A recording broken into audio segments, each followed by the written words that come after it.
राजस्थान में अशोक गहलोत और सचिन पायलट के बीच चल रहे सियासी संग्राम के बीच गहलोत सरकार के दिग्गज मंत्री शांति धारीवाल ने पार्टी में गुटबाजी की स्वीकारोक्ति वाला बड़ा बयान देकर सबको चौंका दिया। धारीवाल ने कबूला है कि कांग्रेस में फूट थी, है और रहेगी।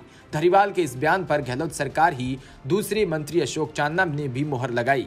गहलोत सरकार के मंत्री अब खुलकर गुटबाजी और पार्टी की फूट को न केवल कबूल कर रहे बल्कि अब सुलह समझौते पर वक्त जाया करने के बजाय आगे की सुध लेने के साफ संकेत दे रहे हैं। सरकार अब असंतुष्ट धड़े को पूरी तरह दरकिनार कर आगे बढ़ने की तैयारी में जुटी है।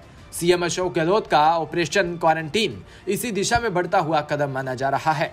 गहलोत की जादूगरी के आगे बीजेपी के सपने चकनाचूर होकर रह गए। शांति धारीवाल गहलोत के बाद राजस्थान सरकार में नंबर 2 मंत्री है। वो संसदीय कार्य मंत्री होने के साथ साथ यूडीएच मंत्रालय का जिम्मा भी संभालते हैं। वो गहलोत के ट्रबल शूटर्स में से एक माने जाते हैं। लेकिन धारीवाल ने कबूला है कि कांग्रेस में फूट थी और रहेगी। धारीवाल के इस बयान के बाद कई सियासी मायने हैं।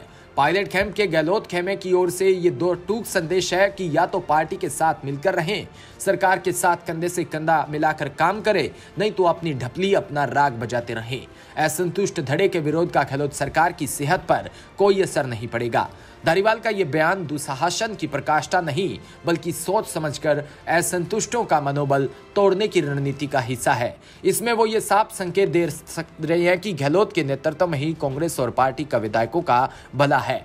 धारीवाल के बयान पर युवा व खेल मामलों के मंत्री अशोक चांदना ने भी मोहर लगाई। चांदना बोले कि गुटबाजी सच्चाई है, कांग्रेस में लोकतंत्र जिंदा है, इसलिए सबको अभिव्यक्ति की आजादी है। पिछले 1.5 साल से सरकार के गिरने का इंतजार कर रही बीजेपी को सरकार के मंत्रियों के बयान ने खुश होने का मौका तो दिया है, लेकिन उनके मन की मुराद पूरी नहीं हो पाई। गहलोत तमाम झंझावतों का मुकाबला करने के बावजूद अब भी मजबूत है। बीजेपी उनके सियासी चक्रव्यूह को भेदने में पूरी तरह नाकाम साबित हुई। सरकार के गिरने और मध्यावधि चुनावों की भविष्यवाणी करने वाली बीजेपी की तिकड़ी दोनों मंत्रियों के बयानों के भी अपने अपने हिसाब से मतलब निकाल रही है, लेकिन उनकी खुद की पार्टी में ही इतनी गुटबाजी है कि गहलोत बीजेपी को लेकर बिल्कुल बेफिक्र नजर आते हैं। बहरहाल कांग्रेस में गुटबाजी अब एक सच्चाई है। पार्टी ने अपने साथ साथ राज करना सीख लिया।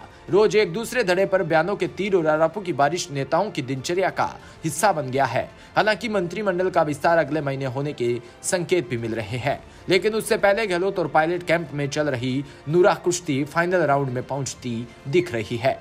गहलोत कैंप पायलट में एक बार फिर सत्ता का संघर्ष तो चलता रहेगा, लेकिन विरोधी कुनबे की कमजोर होती ताकत से गहलोत खेमा फ्रंट फुट पर खेलने लगा है। जिम्मेदार मंत्रियों के बयान तो यही इशारा कर रहे हैं कि आप आए तो आपका स्वागत है, जा रहे हैं तो हम आपकी फिक्र नहीं, हमारी सरकार सुरक्षित है। Bureau report, DPK news.